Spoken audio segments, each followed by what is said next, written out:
गोरखपुर में पुनः भागवत साक्षात्कार एवं भगवान से वार्तालाप के 4 प्रसंग। प्रथम प्रसंग भाई जी की डायरी से।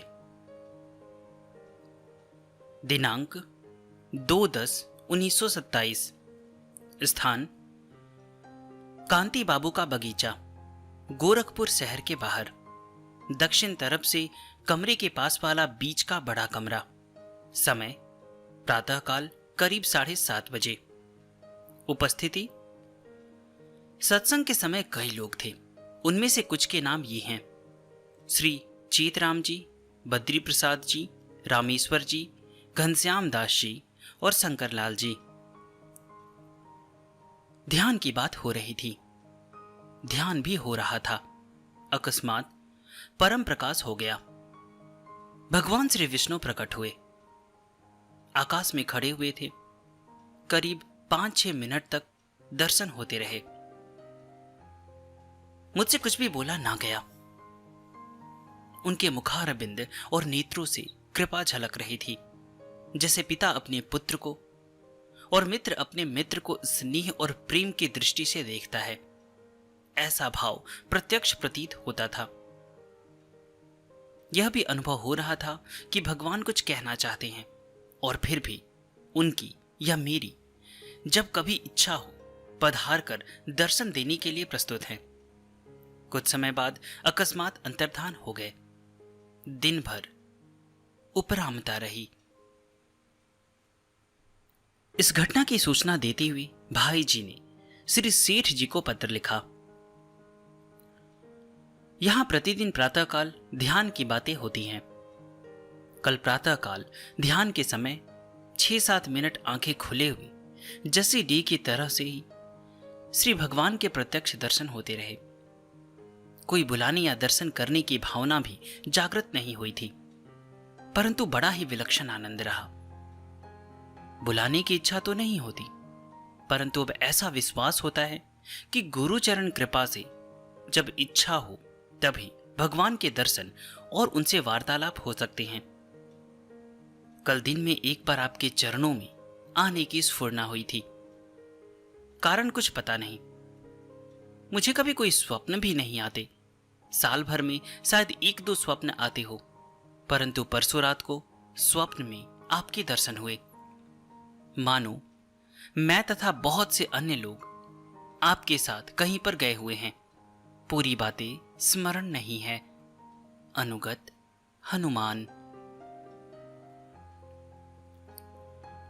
द्वितीय प्रसंग भाई जी की डायरी से।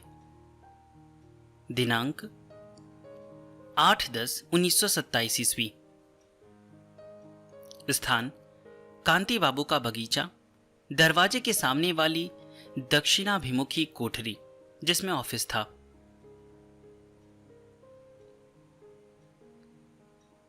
दिन के करीब 12 बजे उपरामता ने जोर पकड़ा। मैं बाहर बैठा हुआ था। घर में चूना पोतने वाले मजदूरों का काम देखने की चेष्टा कर रहा था कि अचानक किसी के द्वारा खींचा सा जाकर कोठरी के अंदर चला गया और अंदर से किवाड़ बंद कर लिया। उत्तर की खिड़की के पास कुर्सी पर बैठ गया और मन की भावना के अनुसार किसी के बैठने के लिए सामने एक कुर्सी और रख ली। अकस्मात प्रकाश हो गया। महान शांति सी प्रतीत होने लगी। मेरी उस समय की अवस्था को मैं वर्णन नहीं कर सकता हूं। तत्काल ही भगवान का आविर्भाव हो गया। मेरे सामने की कुर्सी पर एक बार उनका चरण स्पर्श हुआ, फिर आकाश में ही उनकी स्थिति रही। मैं मंत्र मुग्ध सा हो रहा था। मेरे आनंद का पार नहीं था। प्रभु मेरे सामने स्थित हुए करुणा और प्रेम के साथ महान आनंद की वर्षा कर रहे थे। मैं कुछ बोल नहीं सका, न स्तुति कर सका। चरण स्पर्श मैंने उसी समय कर लिए। मन ही मन भगवान की इस अयाचित कृपा को देखकर परम आह्लादित हो रहा था। बहुत देर तक यह स्थिति रही। फिर भगवान बोले, मानो आनंद का समुद्र उमड़ा। तेरी कुछ इच्छा बाकी है? बड़ी हिम्मत से 1-2 वाक्य मेरे मुंह से निकले। कुछ नहीं, केवल आप। इस समय भगवान की मधुर मुस्कान कुछ अनोखी ही थी। भगवान ने हंसकर मानो मेरा समर्थन किया, फिर धीरे धीरे बीच बीच में रुककर इतनी बातें कही। पहला, दर्शनों की बातें गुप्त रखने में ही लाभ है। दूसरा, धर्म के नाम पर परस्पर लड़ने वाले मेरा प्रभाव नहीं जानते। तीसरा, पूरी गोरक्षा में अभी विलंब है। चौथा, मेरे अवतार का समय अभी बहुत दूर है। पांचवा, जगत का कुछ भला करना हो तो भेद छोड़कर नाम का प्रचार कर। लोगों से कह दे कि इस काल में नाम से ही सब कुछ हो जाएगा। मेरे अवतार में भी नाम ही हेतु होगा। छठा, जो लोग नाम का सहारा लेकर पाप को आश्रय देते हैं, उनको सावधान कर कि उनकी शुद्धि यमराज भी नहीं कर सकता। सातवां, पापों का नाश तथा भोगों की प्राप्ति के लिए नाम का प्रयोग करना मूर्खता है। पाप का नाश तो फल भोग और प्रायश्चित से भी हो जाता है। क्षणिक भोगों की तो परवाह नहीं करनी चाहिए। भोगों के आने जाने में तो हानि ही क्या है। आठवां, नाम तो प्रिय से भी प्रियतम वस्तु है। इसका प्रयोग तो इसी के लिए करना चाहिए। नौवां, दंभ बहुत बढ़ गया है। दंभ मेरी प्राप्ति में सबसे बड़ा बाधक है। दंभियों से सावधान रह और उनको भी सावधान कर दे कि उनकी बुरी गति होगी। काम क्रोध से भी दंभ बुरा है। 10वां, किसी को भी मेरे दर्शनों का पक्का आश्वासन मत दे। 11वां, जस्सी डी के सिवा इन बातों का मेरे नाम से प्रचार ना कर। 12वां, अब इस तरह नहीं आऊंगा। तेरे बिना बुलाए तो 2 बार आ गया। मुझे ये बातें कहनी थी, इसलिए जब चाहे स्मरण कर बुला सकता है, परंतु भूल मत करना। इसके बाद भगवान चुप हो गए। मैं बड़े हर्ष के साथ उनकी ओर ताकता रहा। उस समय जगत में उनके सिवा मानो मुझे और कुछ नहीं भासता था। किसी की स्फुरना तक भी नहीं थी। अकस्मात श्री भगवान अंतर्धान हो गए।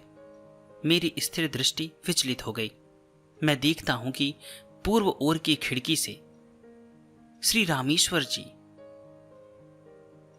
ताक के देख रहे हैं। मैंने सामने की कुर्सी अलग हटाकर किवाड़ खोल दिए।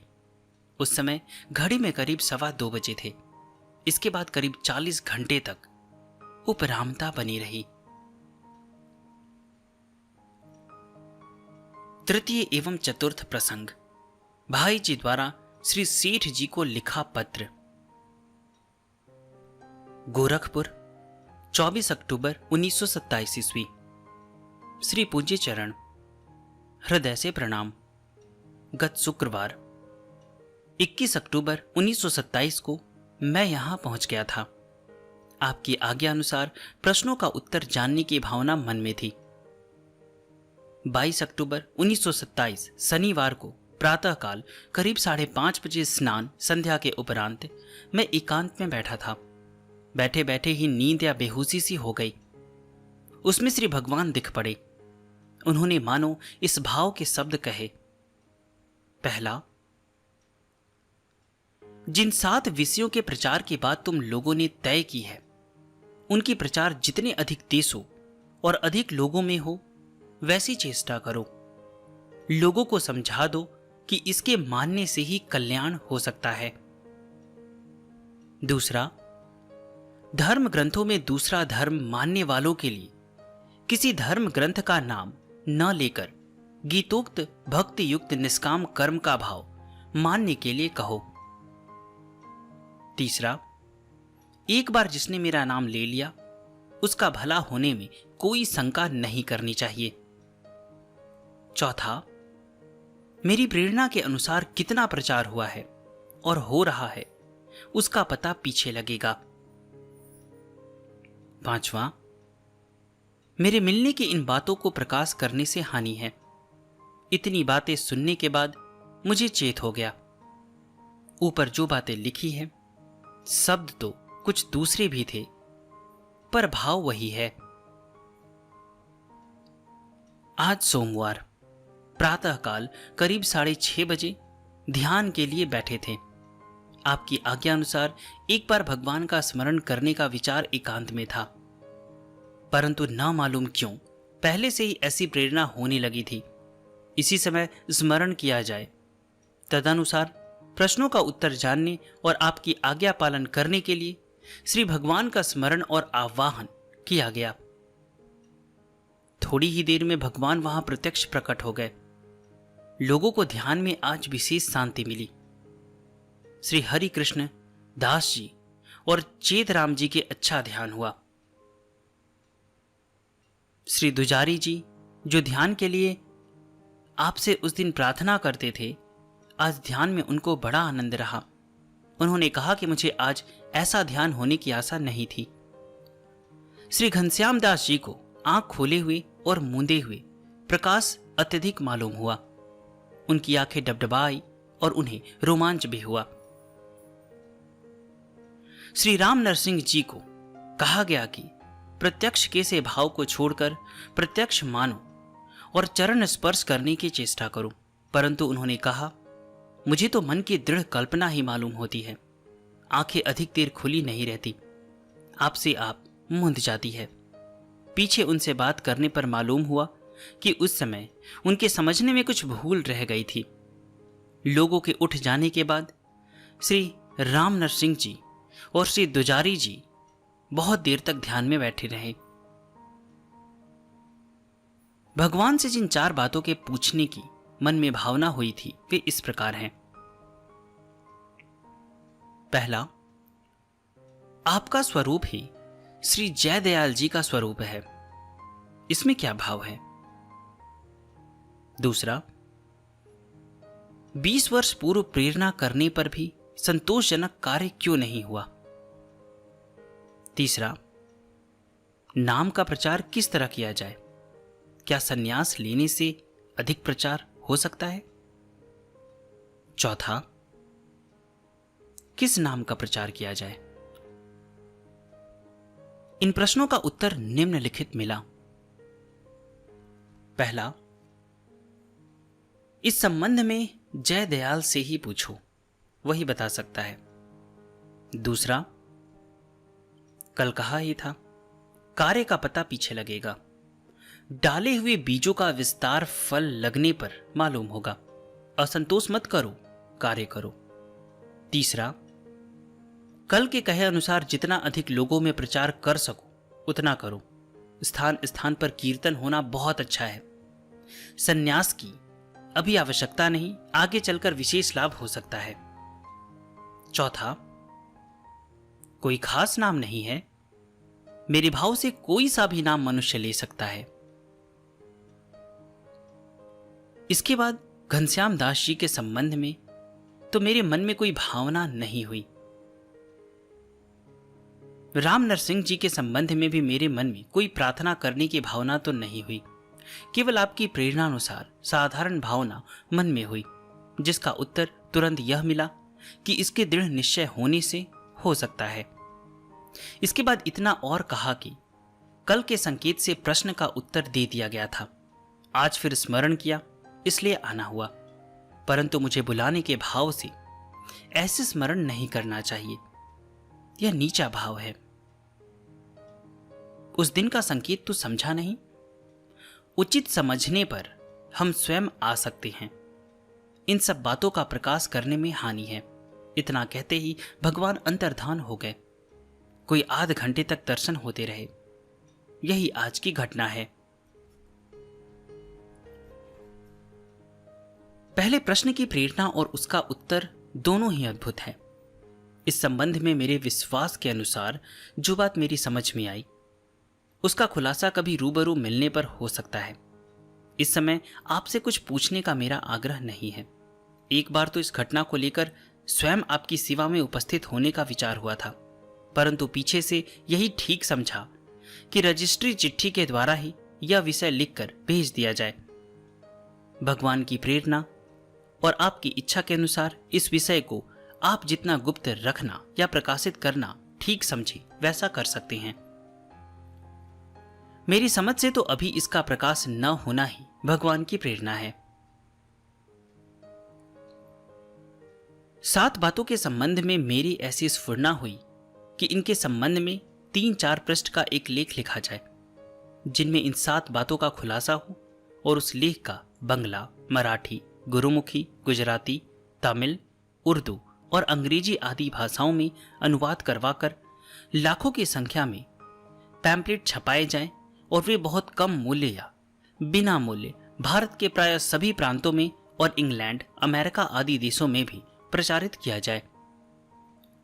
भारत के और विदेशों के प्राय बहुत सी भाषाओं के पत्रों में भी प्रकाशित करवाने की चेष्टा की जाए तो बहुत लोगों के पास इस संदेश के पहुंचने में सुगमता हो सकती है। संभवतः इस काम में आरंभ में 2000 रुपये अंदाजा खर्च हो सकते हैं, जो मेरी समझ में खर्च करने उचित हैं। इस संबंध में आपकी जो आज्ञा हो सो लिखनी चाहिए। आपकी आज्ञा अनुसार कार्य आरंभ करने का विचार है और कोई बात इस संबंध में जचे सो लिखनी चाहिए। स्वास्थ्य के संबंध में और यहां आने के संबंध में जैसा जचे सो लिखना चाहिए। अनुगत हनुमान। एक प्रसंग में भाई जी ने बताया, बाहर से जीवन को साधारण रखने की प्रेरणा तो जसी डी के बाद से ही हो गई थी, किंतु स्पष्ट आदेश तो श्री कृष्ण ने ही दिया।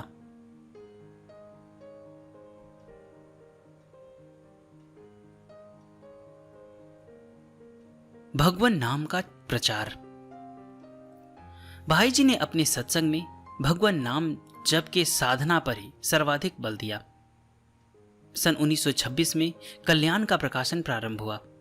कल्याण में 16 मंत्रों के 3.5 करोड़ नाम जप करने की प्रार्थना भाई जी ने कल्याण के प्रेमी पाठक पाठिकाओं से की।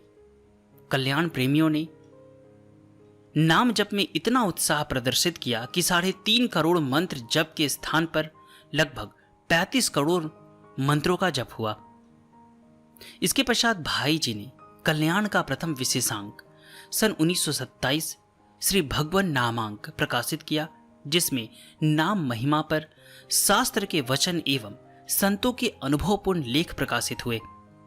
आप लोगों से बताना चाहूंगा, गीता प्रेस में अभी भी ये कल्याण का जो श्री भगवान नाम अंक है वो उपलब्ध है। गीता प्रेस के वेबसाइट से आप उसे अवश्य प्राप्त कर लें। गोरखपुर में 8 अक्टूबर 1927 के दिन भगवान ने भाई जी को साक्षात दर्शन देकर भगवान नाम प्रचार का आदेश दिया।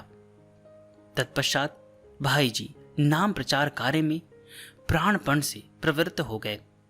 भाई जी श्री भगवान नाम जप के संबंध में कहते थे, मैं भगवान के नाम पर जोर क्यों देता हूं? इसका कारण यही है कि मैंने जीवन भर यही किया है। जो कुछ भी अच्छी बात जीवन में आई है वह नाम जप एवं भगवत कृपा के प्रताप से। पारमार्थिक जीवन का प्रारंभ नाम जप से हुआ और जीवन में साधना भी इसी की हुई। मैं नाम महिमा को अर्थवाद नहीं मानता हूं। मैंने नाम जप से बहुत बड़े बड़े कार्य सफल होते देखे हैं और स्वयं मेरे जीवन में हुए हैं। नाम की जो महिमा कही जाती है वह सत्य है और अनुभव की वस्तु है, अतः इसे बलपूर्वक कहने में कोई संकोच नहीं।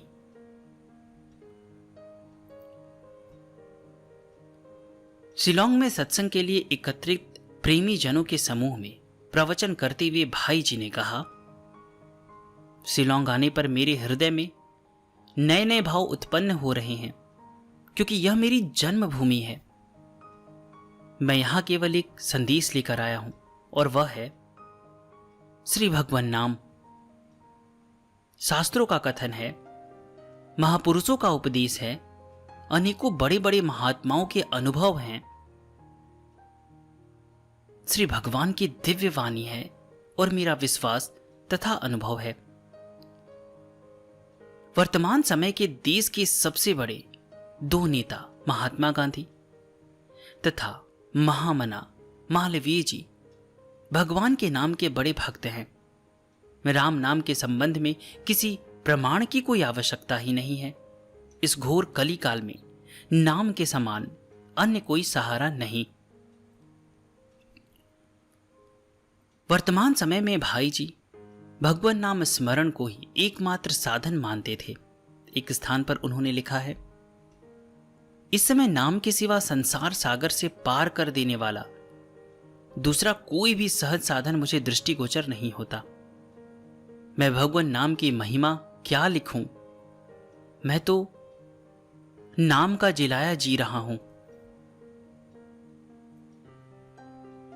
नाम साधना में लगे एक सन्यासी महात्मा को आश्वस्त करते हुए उन्होंने कहा था, भगवान भले ही दूसरी प्रार्थना सुनने में थोड़ी देर भी कर दे, पर यदि कोई सचमुच चाहे कि उसके द्वारा निरंतर नाम जप हो और इसके लिए वह भगवान से प्रार्थना करे, तो वह यह प्रार्थना निश्चय ही तत्क्षण पूरी हो जाएगी।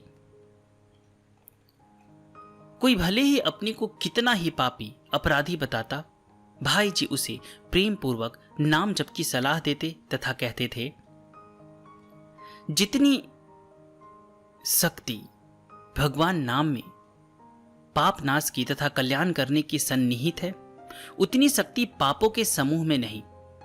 प्रेम पूर्वक किए गए नाम जप की महिमा तो अपार है ही, लेकिन यदि कोई अनजाने भूल से किसी के आग्रह को मानकर या अवहेलना से ही एक बार भगवान के नाम का उच्चारण कर देता है, उसका भी उद्धार हो जाएगा। सूअर के द्वारा आहत होने पर एक यवन के मुख से मरते समय जो गाली निकली, हराम, उसमें भी राम शब्द के निकलने से उसकी मुक्ति हो गई। भाई जी ने एक बार अपने प्रवचन में कहा, भगवान नाम के अनुभव मैं क्या बताऊं। जीवन में जो कुछ भी अच्छापन है वह केवल भगवान नाम और भगवत कृपा की महिमा है। बाकी सारी बुराई मेरी है। मैं सच कहता हूं, मेरे पास अगर कोई धन है तो भगवान नाम और भगवत कृपा का, इसका मुझे अभिमान है। अभिमान होना नहीं चाहिए, पर अभिमान है कि मुझ पर भगवान की अनंत कृपा बरस रही है। यह मुझे निरंतर भान होता है। आज से नहीं, बहुत पहले से ऐसा भान होता है कि मुझ पर भगवान की अनंत कृपा बरस रही है। तुलसीदास जी के एक पद की अंतिम दो पंक्तियों को मैंने अपने जीवन में बहुत अच्छा समझा और उसको उतारने की चेष्टा की। सकल अंग पद विमुख नाथ मुख नाम की ओट लई है तुलसी ही परतीति एक प्रभु मूर्ति कृपामयी है। सारे अंग हे नाथ आपके चरणों से विमुख हैं। केवल जीभ ने नाम की ओट ले रखी है और एक ही विश्वास है, प्रभु मूर्ति कृपामयी है। बड़े बड़े संकट आए, संकटों की अवधि नहीं। जिस समय पकड़ा गया उस समय घर पर बड़ा संकट था। उसके बाद एक व्यापार में घाटा लगा, उसका बड़ा संकट था। एक बार हमारे कुछ दोस्तों ने एक षड्यंत्र की और एक बहुत बड़े निंदनीय अपराध में फंसाना चाहा। बिल्कुल झूठी चीज थी, उसमें भी भगवान की कृपा ने बचाया। आप सबको अपनी अनुभव के रूप में केवल दो ही बातें मैं कह सकता हूं। एक तो भगवत कृपा पर विश्वास और एक भगवान नाम का आश्रय। उसके सिवा न बुद्धि है, न विद्या है, न कला है। मैं कुछ नहीं जानता, साहित्य का मुझे क्या पता, मैं लिखा पढ़ा नहीं, परंतु सभी जगह बड़े बड़े साहित्यिक लोगों ने मुझ पर कृपा की। हिंदुस्तान के मूर्धन्य बड़े बड़े लेखों का कल्याण में सहयोग मिला। श्री विष्णु दिगंबर सरीखे महान संगीताचार्य मुझे संगीत सिखाने के लिए महीनों तक घर पर आए, पर मैं अभागा की नहीं सीखा। इतना उनका प्रेम मेरे प्रति था। देश के बड़े बड़े मूर्धन्य व्यक्ति जैसे मालवीय जी, लोग मालवीय जी को पंडित जी कहते थे, परंतु मैं उनको बाबू जी ही कहा करता था। उन मालवीय जी के परिवार का मैं था। गांधी जी ने मुझे अपने परिवार का माना। श्री अरविंद के साथ मेरा संबंध था। मेरे अयोग्य होते हुए भी क्यों इतनी बातें हुई? मैंने अनुभव किया मेरी अयोग्यता की अपेक्षा भगवान की कृपा कहीं अधिक बड़ी शक्ति रखती है और वह कृपा मुझ पर निरंतर बरसती रहती है। उस कृपा के भरोसे मुझे अशांति के स्थान पर शांति मिली। दुख और निराशा जहां चारों ओर मंडरा जाती, ऐसी अवस्था में मुझे आशा मिली। विषाद से निकलने का पवित्र और सरल मार्ग मिला। और यह सब हुआ केवल केवल और केवल भगवत कृपा और भगवन नाम से।